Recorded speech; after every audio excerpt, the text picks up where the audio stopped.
boa palestra e, mais uma vez, muito obrigada. Até já. Eu que agradeço. Lígia, amigos que frequentam aí o Caminho do Cristo, é uma alegria poder estar aqui com vocês, compartilhando um pouco das nossas reflexões, e o tema que a gente definiu aqui é um tema muito interessante.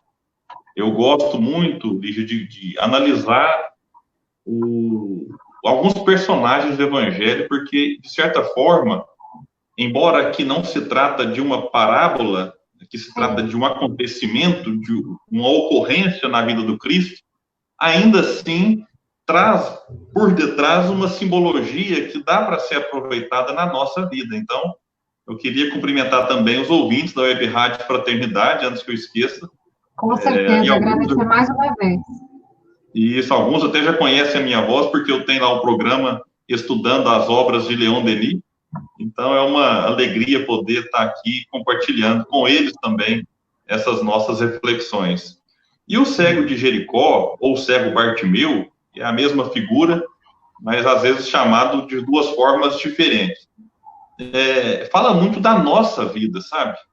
O que aconteceu com ele acontece com a gente, não só, né, em um momento específico, mas talvez ao longo da encarnação. Nós fazemos muito esse movimento de chamar Jesus, de pedir ajuda a Jesus, de pedir com que ele nos auxilie a enxergar melhor as coisas. E aí é importante a gente entender que, embora ali vários daqueles personagens possam também nos inspirar, porque em alguns momentos nós nos assemelhamos ao cego, pedindo socorro. Em alguns momentos nós nos assemelhamos à multidão, que impede com que os outros se aproximem de Jesus. Em outros momentos, nós nos assemelhamos aos discípulos, que, atendendo ao chamado de Jesus, estendemos as mãos para levantar aquele que está caído.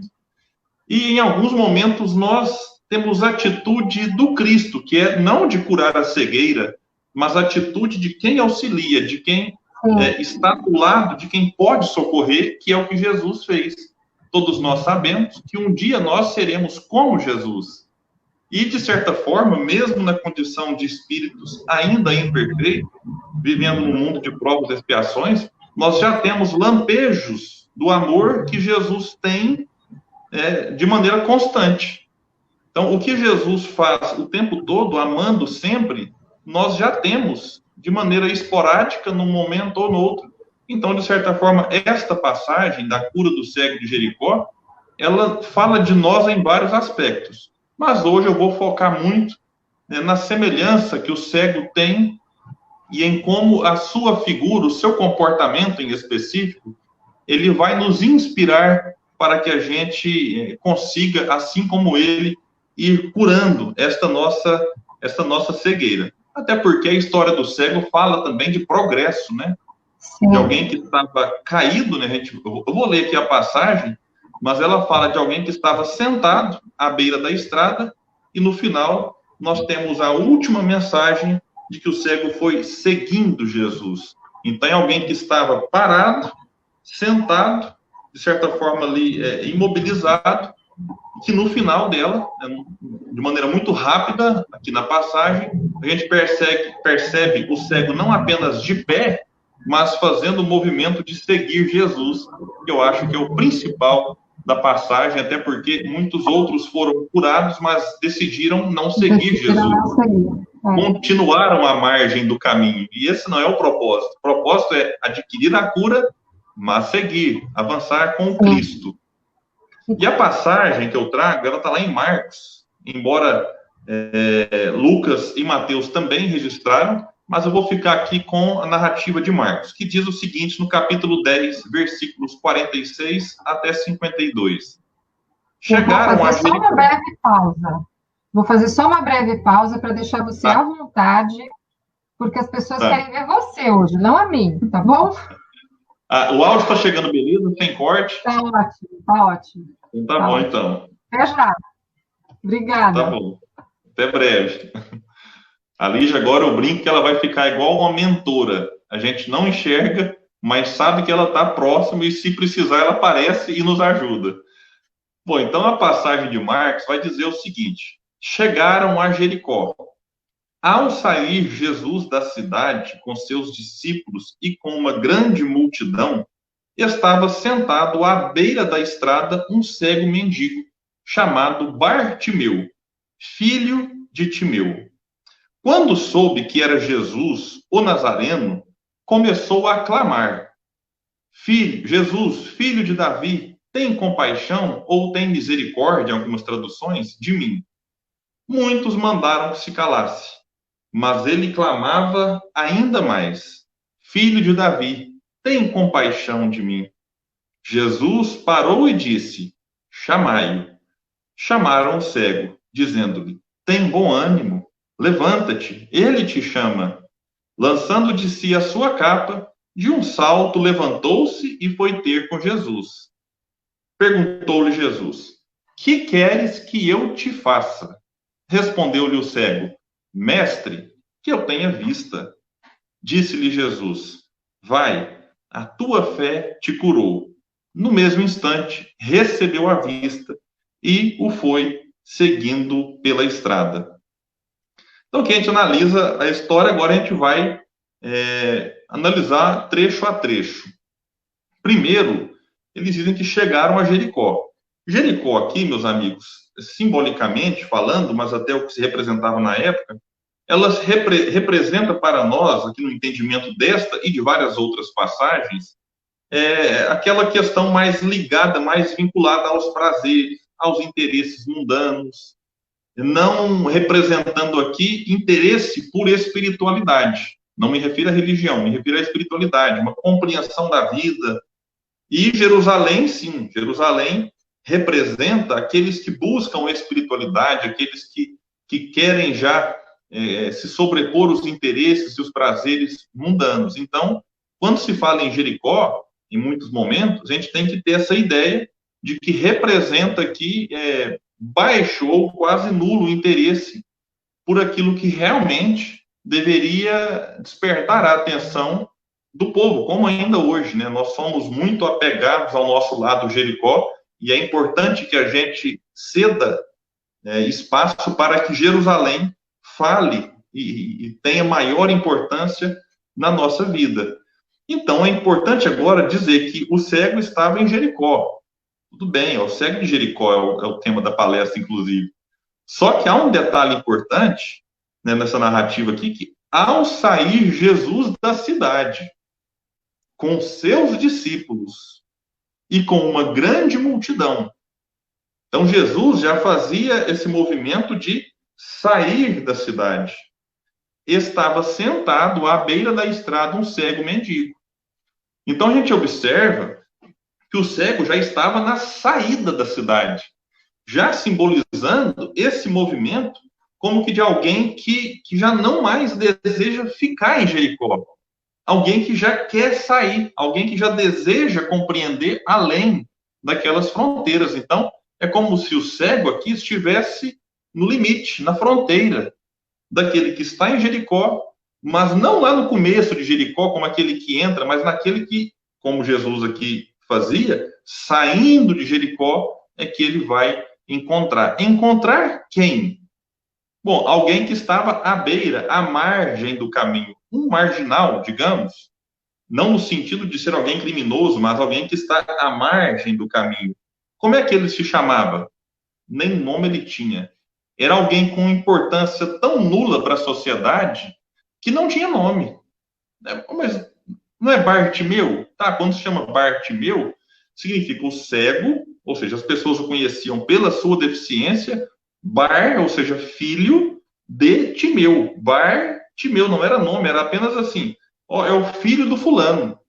É a mesma coisa alguém chegar hoje e dizer, é o William, filho, meu pai chama Jordelei. Mas nem me chamar de William, é aquele, filho de Jordelei.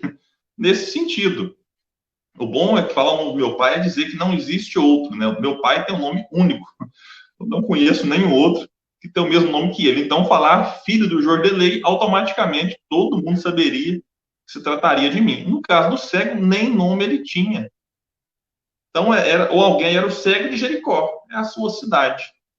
Que, de certa forma, era um hábito da época, era comum, era cultural. Quando você Pega aqui, próprio Simão Bar Jonas, é Simão, filho de Jonas, que é o Simão Pedro, mas aí se tinha o nome, Simão. Então, quando você tem uma figura mais recente, é Madre Teresa de Calcutá. Então, Madre é o título, né, que ela tinha, Teresa é o seu nome, Calcutá a cidade. Isso aqui é o cego de Jericó. Então, ele não tinha realmente nome. Alguém que vivia da esmola, um mendigo. Então, é alguém que realmente, assim, a sociedade era praticamente aquilo que nós chamamos hoje de um invisível. Então, ao mesmo tempo que ele era cego, para a sociedade também ele não era enxergado.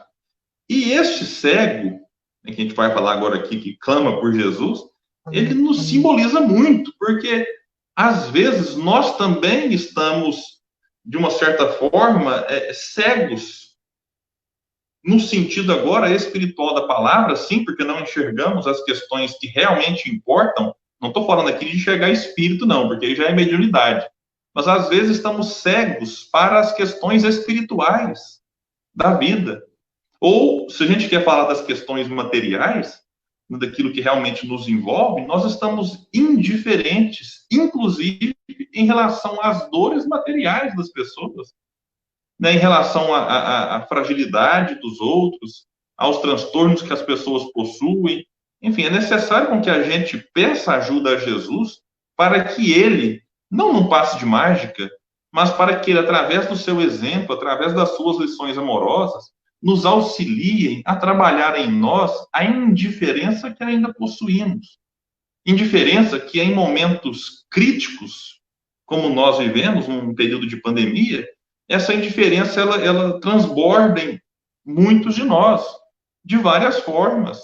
Quando nós relativizamos a própria pandemia, a gente acaba sendo indiferente, no caso do Brasil, com as quase 70 mil famílias que estão enlutadas por conta da despedida de um ente querido pela Covid-19.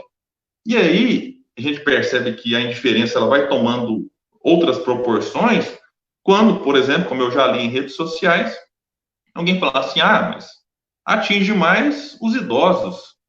Poxa, mas e daí? Que problema tem atingir mais os idosos? Que eles são seres humanos. Deve despertar em nós a mesma preocupação que se fosse uma pandemia que atingisse, na maior parte, os não idosos, porque atinge crianças, adolescentes, adultos e também idosos.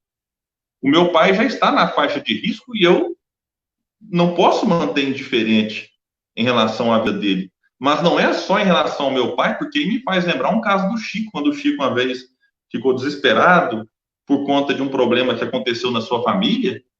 O Emmanuel apareceu e falou, por que você nunca chorou por conta das outras famílias? A dor Silva é diferente da dor Xavier, nos trazendo um conceito de família espiritual, porque muitas vezes a gente só se toca em relação à dor do outro quando aquela dor bate em nós ou na nossa família.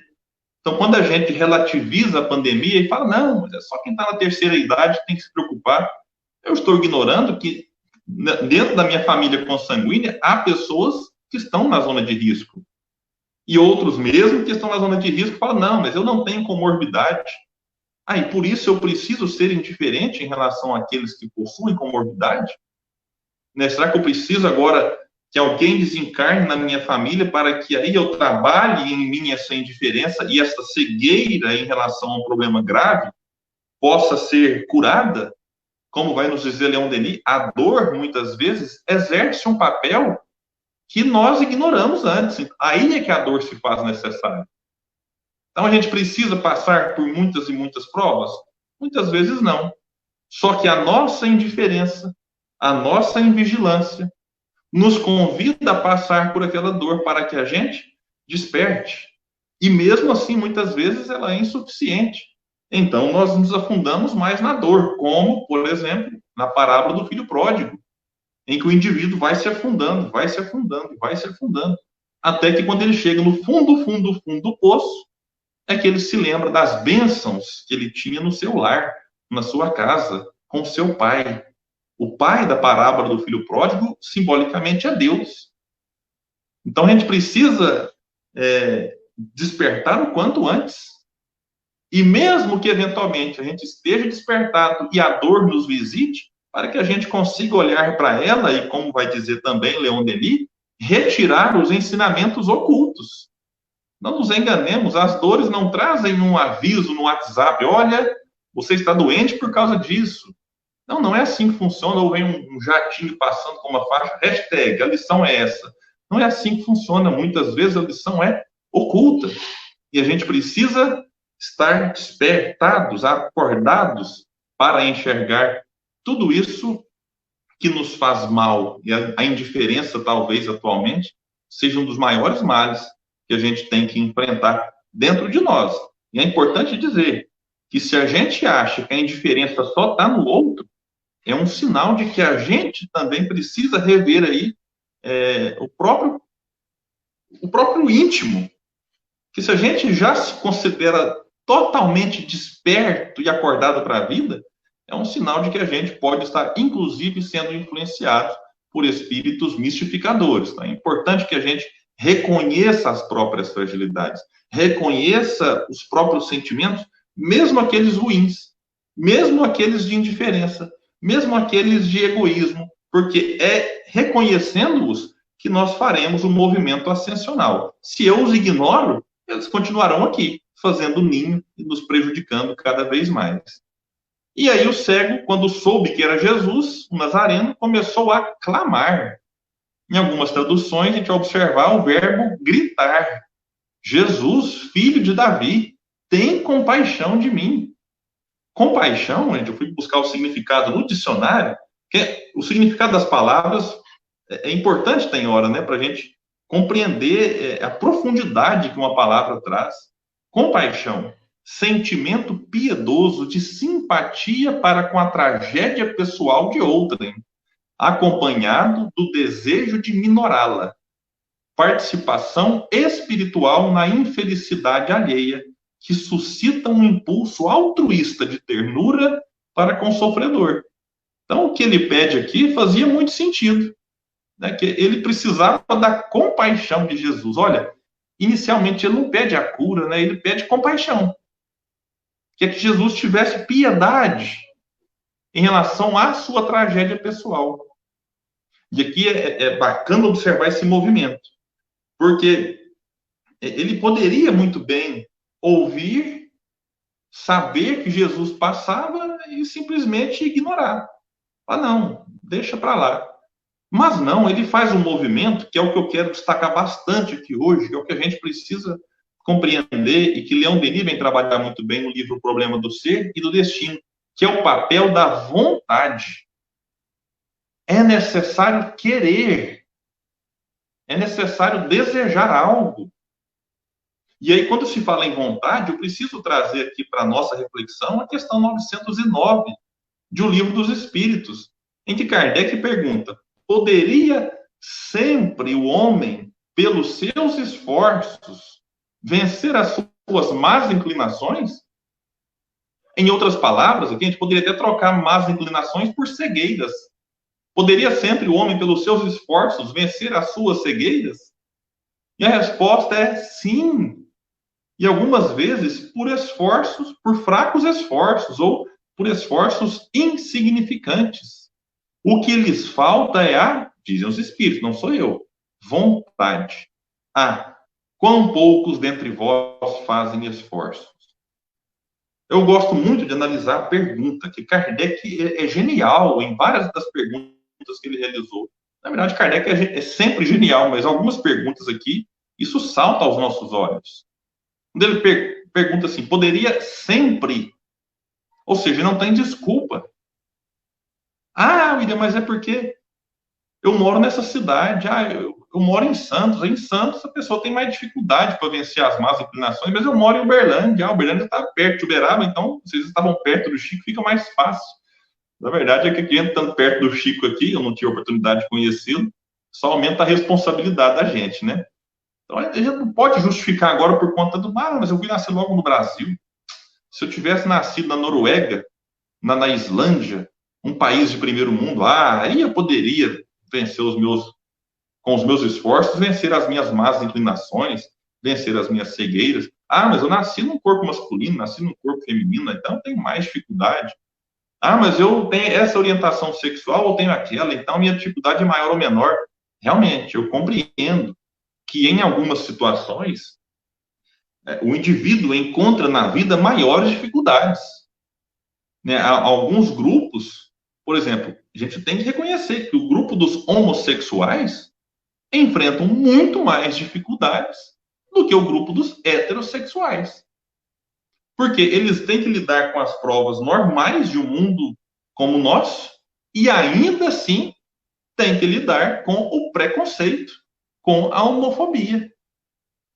Então a gente observa um debate muito acalorado na sociedade, mas a gente não pode se apaixonar e tentar ficar enceguecidos, mas é importante enxergar algumas coisas, de que quando se nasce, por exemplo, numa favela, você enfrentará muito mais dificuldade. Quando você faz parte de algum grupo específico, como, por exemplo, nós temos aí o racismo em relação à cor de pele, algo, né, que salta aos olhos nos debates recentes em relação ao assassinato de George Floyd nos Estados Unidos. Então, a gente observa que nascer mulher, inclusive, é um grupo que vem conquistando os seus direitos de tempo em tempo aí, importante. Agora, imaginemos, você nascer mulher, homossexual, negra, na favela. Então, são fatores que dificultam ainda mais, mas estes fatores não impossibilitam o indivíduo de vencer aí as dificuldades que todos trazemos. Todos, não importa a sua sexualidade, a sua orientação, a cor de pele, a classe social, todos trazemos dificuldades. Alguns as têm aumentada por conta de tudo isso que eu já falei. E estas dificuldades, elas não são intransponíveis. Então, eu não posso também me esconder por conta de uma dificuldade a mais ou a menos e achar que por conta disso é intransponível. Na verdade, o que a gente observa é que indivíduos que reencarnam com maiores dificuldades, estes têm mais possibilidades de sair daqui ainda maiores. Ainda maiores. Então, a gente sabe que quando não se coloca fardos pesados em ombros fracos. Então, muitos indivíduos têm uma carga que são capazes de suportar. E, às vezes, se são capazes de suportar, é porque já trazem ali uma evolução espiritual que eles condizem com aquelas dificuldades que eles vivenciam. Então, é importante não tirar de mente que todos nós precisamos desenvolver a vontade.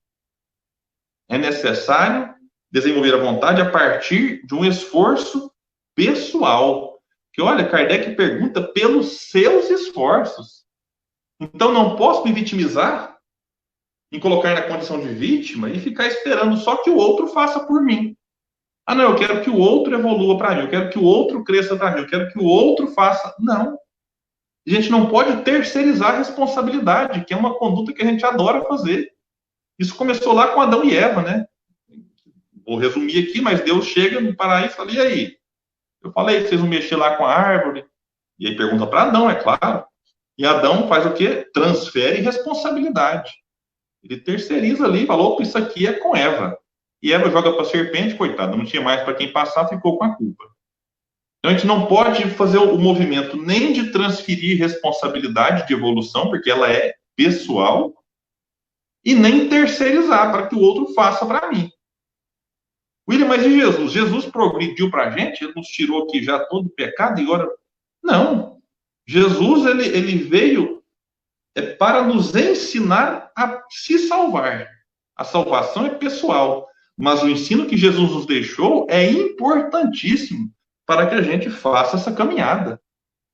É importante dizer, eu reflito e falo muito disso, ninguém evolui para o outro. Nem Jesus evoluiu por nós. Mas ninguém evolui sem o outro. Eu posso amar demais alguém, mas eu não consigo falar assim, olha, hoje eu vou evoluir para você. É um gesto de amor. Não. Não tem como. Um termo muito atual, né? Fazer um download de evolução e fazer um upload na outra pessoa. Não dá para fazer isso. Porque é um processo individual, pessoal. Só que se dá e acontece no coletivo, no contato.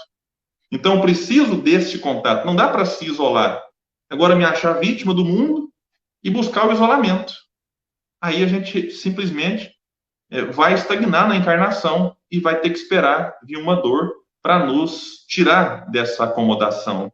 E quando Kardec pergunta, vencer as suas más inclinações?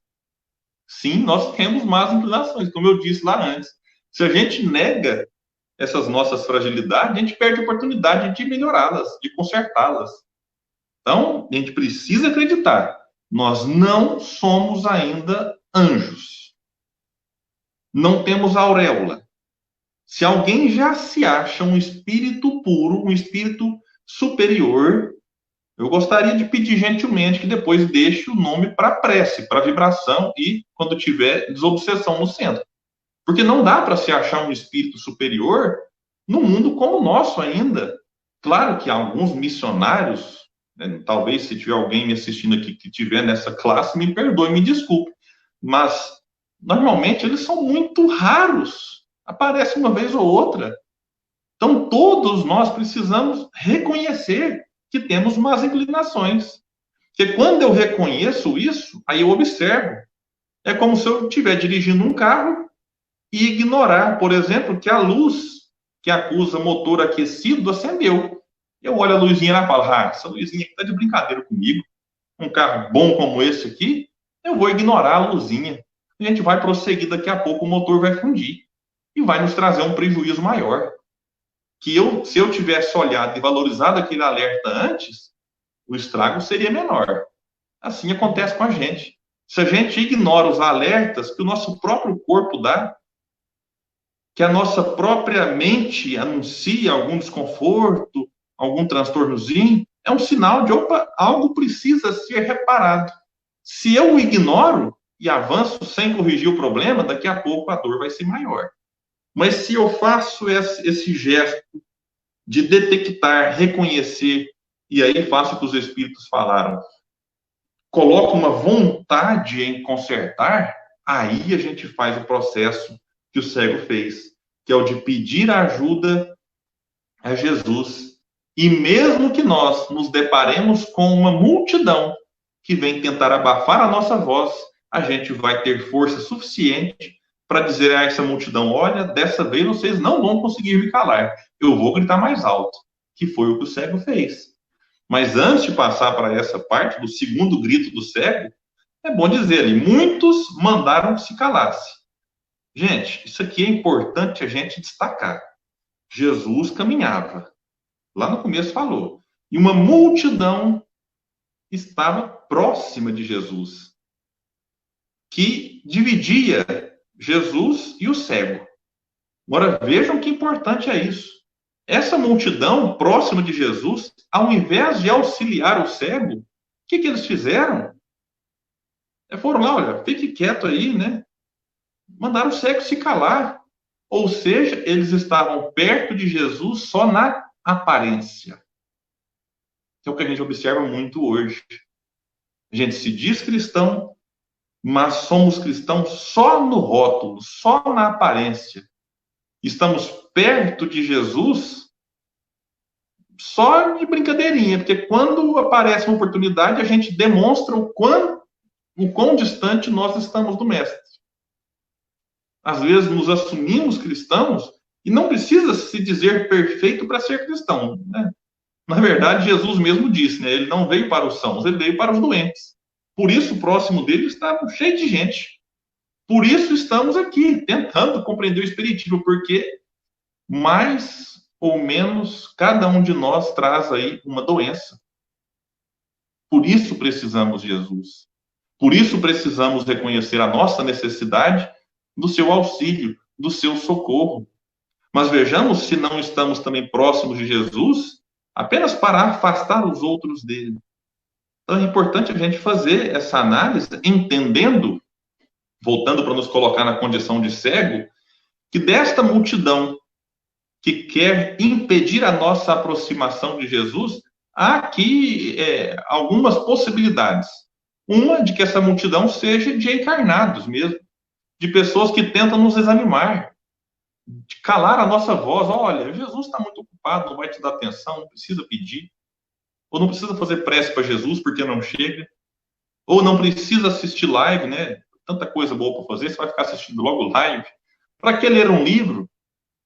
Ou para que frequentar um centro? Para que frequentar um templo religioso, uma igreja católica evangélica? Enfim, são encarnados que querem nos desestimular, que querem desanimar essa nossa ascensão espiritual. Porque talvez essa nossa estagnação lhes agrada. Assim como essa nossa estagnação pode agradar uma outra multidão, que é a multidão dos invisíveis. Eu falo de obsessores mesmo. Espíritos que não querem nos ver bem. E quando nós fazemos esse movimento, como o cego fez, de pedir socorro, o que é que eles fazem? Sopram na nossa mente, nos nossos pensamentos, desânimo, tristeza, abatimento. Colocam Jesus como alguém inalcançável, alguém impossível, né, de que a nossa voz chegue. E há uma outra multidão. Então tem a dos encarnados, tem a dos desencarnados e tem a multidão íntima, que é quando nós mesmos nos sabotamos. E aí a gente começa a falar, eu não mereço. Quem sou eu para pedir ajuda para Jesus?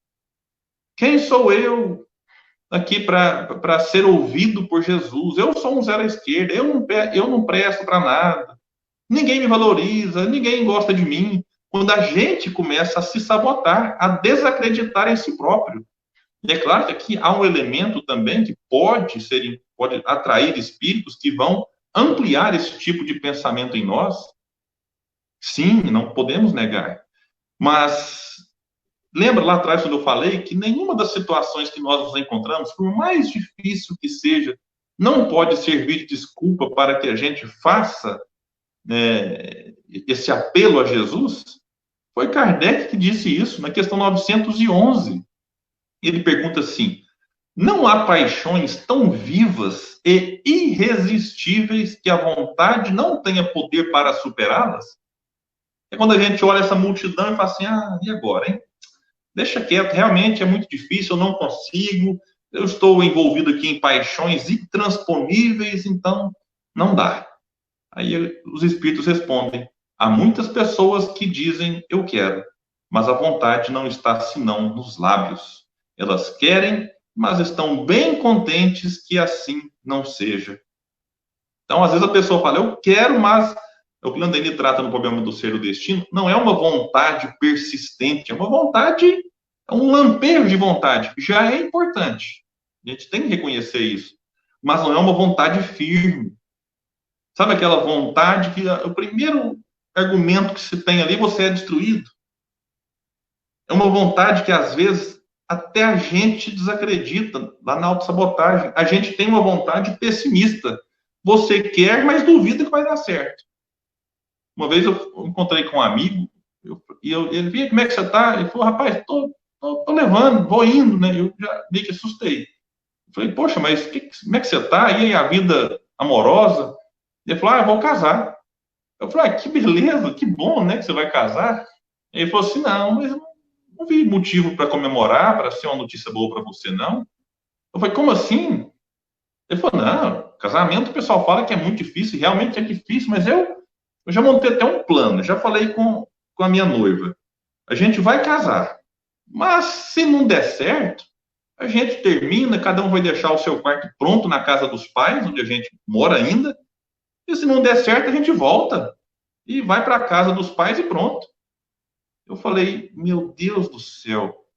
Ele está fazendo um movimento agora em direção ao casamento, já com um plano de que se não der certo, já volta e mais. Ele já vai achando que casamento é ruim, que casamento não presta, que casamento não vale a pena. Eu falo, meu Deus do céu. E exemplos como esse nós temos vários. No meio empresarial, alguém que vai abrir uma empresa e ela já abre desanimada. Fala aí, eu vou abrir aqui, mas sei não, acho que não vai dar certo não. Fala, meu Deus do céu. É uma vontade que o Denis fala, uma vontade vacilante. Quer, mas, ao mesmo tempo, vacila naquilo que se quer. Então, ele fala que é necessário persistir, como o cego persistiu. Ele clamava ainda mais, ou gritava ainda mais: Jesus, filho de Davi, tem compaixão de mim. E aí Jesus parou. Parou e disse: chamai-o. E aí os discípulos foram até o cego, dizendo: tem ânimo, levanta-te, ele te chama. Gente, a gente fica feliz muitas vezes quando alguém mais querido nos chama: oh, fulano está te chamando, essa pessoa te ligou. A gente já fica irradiante por dentro. Fala, nossa, que legal, mandou uma mensagem no WhatsApp. Imagine ser chamado por Jesus. Por isso que os discípulos já falaram: olha, tem ânimo, levanta-te. Lembram que ele estava sentado? A posição de sentado é interessante, eu esqueci de falar. Que da mesma forma que ele estava na saída de Jericó, indicando uma postura de quem já desejava ali uma mudança, a posição de sentado já é diferente. Porque ele poderia estar deitado. Deitado é uma posição que a gente reconhece alguém que está ainda mais prostrado. Ele não, ele estava sentado, como que já perto de ficar de pé. Então, tem ânimo, levanta-te, ele te chama. E aí a gente vai ter aqui agora um momento muito curioso.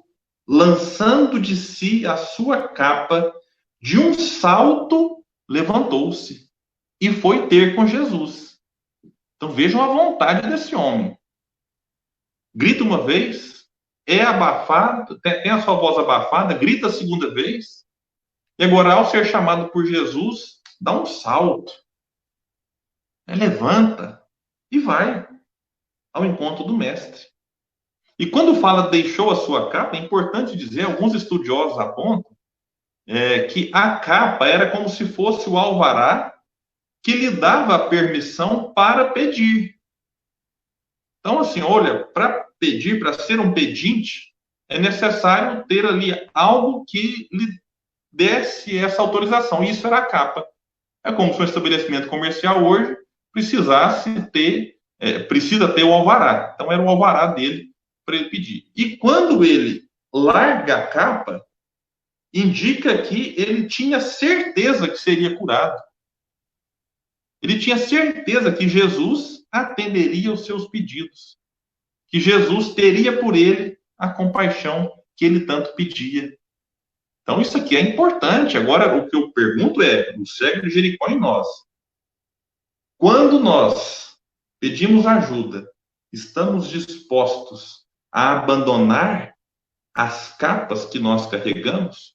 A capa aqui, meus amigos, representa também, agora simbolicamente falando, os interesses materiais, as coisas do mundo. Será que nós estamos dispostos a abrir mão de algo, agora sem tratar do que ela representa, mas ele abre mão de algo. Será que nós estamos dispostos a abrir mão de algo para receber a própria cura? Ou para se curar, enfim? Isso é importante a gente pensar, porque essa capa aqui, ela pode ser entendida de várias formas. Às vezes eu quero, mas eu não estou disposto a abrir mão de algumas coisas básicas. Abrir mão da minha indiferença, abrir mão do meu orgulho, do meu egoísmo, do meu apego, da minha avareza. Então é como Kardec fala, eu quero, mas eu não tenho como querer sem abrir mão do que eu tenho. Aí ele fala, olha, não tem jeito. Então quantos de nós, quantos daqueles que hoje, por exemplo, fazem parte desta casa, ou daqueles que nos assistem em diversas partes do Brasil e do mundo, estou aqui com a Juliana, que está lá em Montevidéu, outra pessoa aqui dos Estados Unidos também já mandou uma mensagem. Quantos que abrem mão de alguns minutos, que seja, para mandar uma mensagem? Quantos que, quando se pode, é claro, saem do conforto dos seus lares e se deslocam para o centro espírita para fazer sopa, que vai alimentar quem precisa da sopa? Quantos que altas horas da madrugada, da noite, enfrentando chuva, frio, calor, saem de seus lares e vão até os abrigos, vão até debaixo da ponte, debaixo de algumas marquises, levar agasalho para quem precisa? Isso é abrir mão da capa. A gente pensa abrir mão da capa, já pensa logo assim, nossa, eu preciso ser apedrejado como Paulo foi. Eu preciso ser crucificado como Jesus foi. Isso aí talvez é lá para frente. Nessa encarnação a gente não tem essa condição de receber algo nesse tamanho, não. Mas é começar abrindo mão de pequenas coisas, pequenos gestos, que já é abrir mão da capa. Isso é importante dizer. E aí prossegue, para a gente não ficar muito, a palavra não ficar muito extensa. Ele então chega até Jesus e Jesus lhe pergunta: que queres que eu te faça?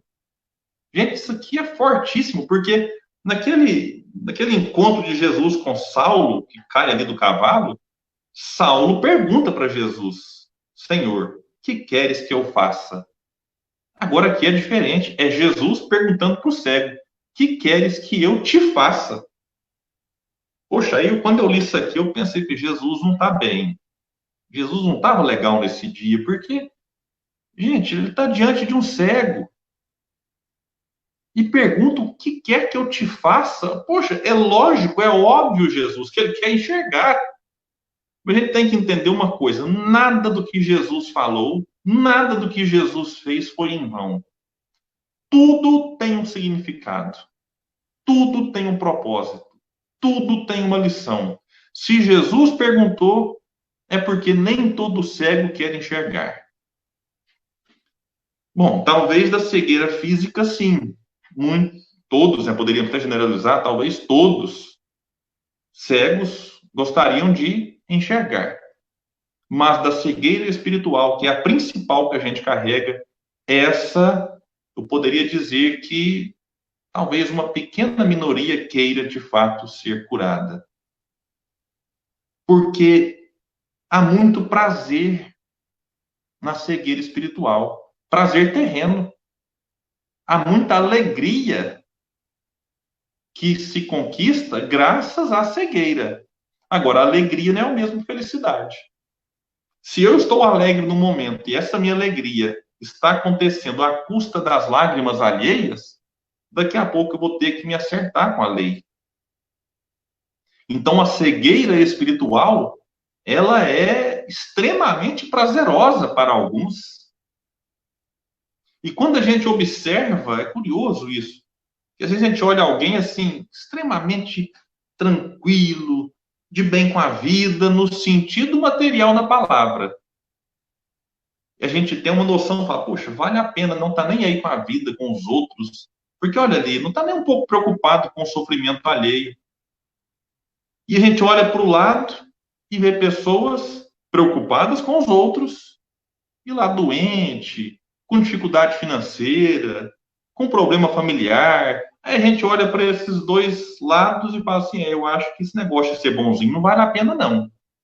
Só que a gente tem que entender que esse que está no processo aqui mais difícil, talvez ele está ali já num processo de cura, enquanto aquele que parece que a vida tudo sorri, está num processo de adoecimento. Daqui a pouco vai ter que ser curado.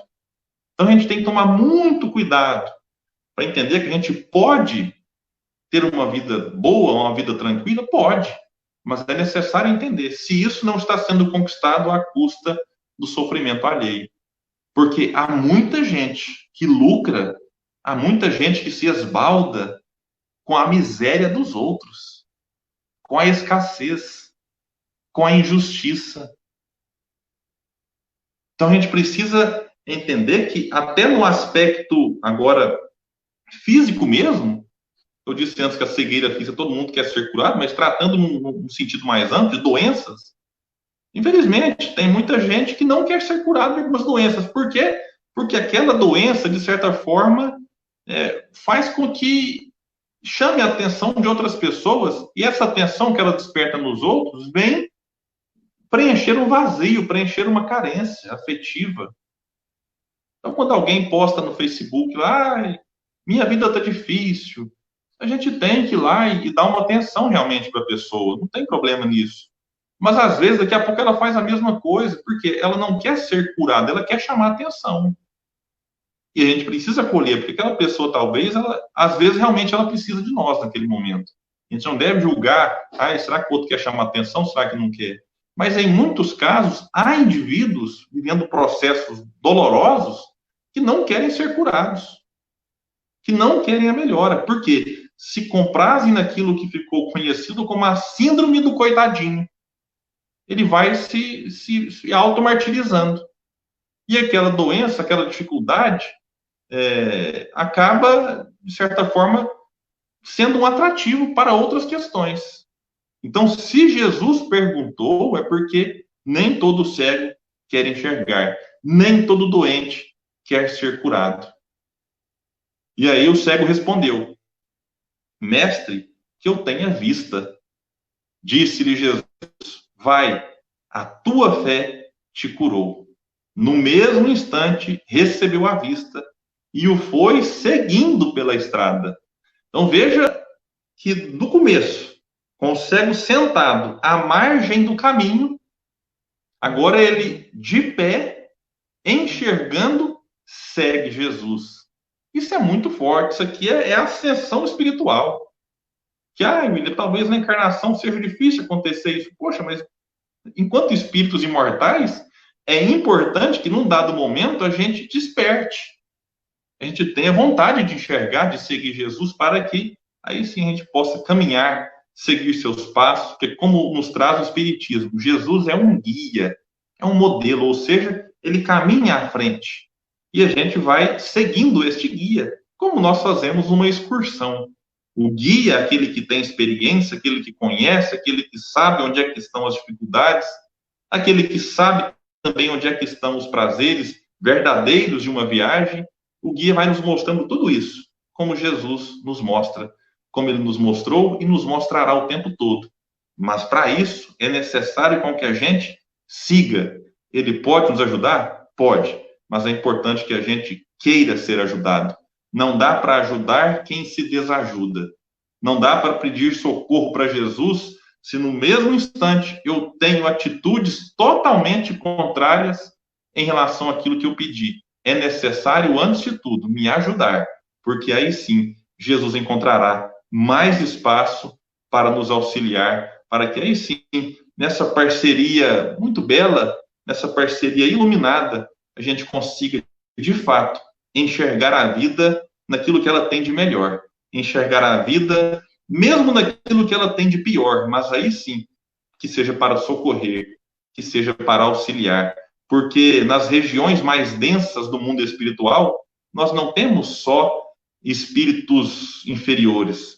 Nessas regiões mais densas, nós temos inúmeros espíritos iluminadíssimos que lá estão para socorrer, para auxiliar. Então, independente de qual a nossa condição, se a nossa condição é de sofredor, se a nossa condição já é daquele que consegue estender a mão, que a gente consiga ter a sensibilidade para entender que vivemos num mundo de provas e expiações e não existe ninguém, numa condição que não possa ajudar e socorrer o outro. Todos nós podemos fazer um pouco mais pelo mundo que vivemos. Como dizia Lenin na sua música belíssima Paciência, ele vai dizer que o mundo vai girando cada vez mais veloz. A gente espera do mundo e o mundo espera de nós um pouco mais de paciência. Eu poderia complementar aqui, espero um pouco mais de compaixão, de empatia, de solidariedade, de respeito, de tolerância, de equilíbrio, palavras que, de certa forma, parecem vagas, mas se a gente for analisar o significado de cada um, como eu trouxe aqui hoje de compaixão, a gente vai perceber que, de fato, a gente precisa fazer essa caminhada junto com Jesus, porque é Ele a melhor referência que a gente pode ter nessa jornada. Lenine complementa a sua reflexão dizendo: será que é tempo que nos falta para perceber? É a primeira pergunta que ele nos deixa. A segunda: será que temos esse tempo para perder? E a terceira e última: e quem quer saber? Eu espero que a gente queira saber essas questões, porque diz ele, a vida é tão rara, que a gente possa ter olhos de ver, ouvidos de ouvir a mensagem cristalina, bela e amorosa de Jesus. Muito obrigado, meus amigos.